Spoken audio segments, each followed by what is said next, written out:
Naging matagumpay ang operasyon ng kapulisan ng Nueva Ecija matapos maaresto ang isang most wanted at 4 na iba pa habang nakasamsam ng mga paputok at loose firearms sa isinagawa opensiba nitong June 25, 2024.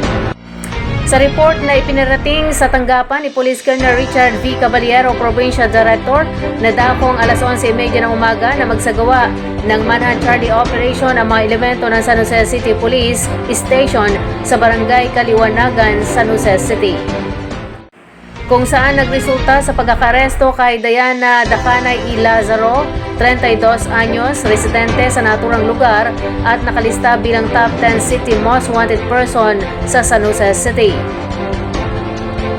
Si Dacanay ay naharap sa kasong homicide batay sa warrant of arrest na inilabas ng RTC Branch 38 na may inirekomendang piyansa na 120,000 pesos.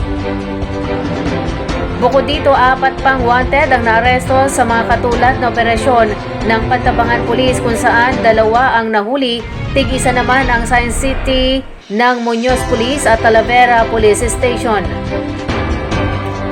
Ang mga pag-aresto ay sinagawa sa bisa ng warrants of arrest para sa paglabag sa Republic Act 7610, serious physical injuries, at falsification by private individuals of public document. Ayon sa pagkakabanggit, nasa kustudya na ngayon ng operating units ang mga akusado.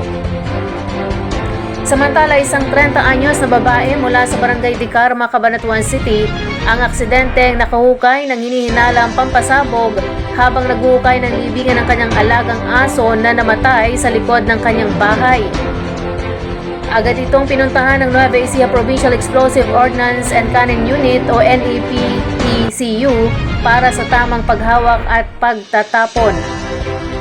Gayun din, kusang isinuko ng isang concerned citizen ang isang improvised shotgun na may isang bala sa Karanglan Police Station bilang bahagi ng PNP Balik Baril Program.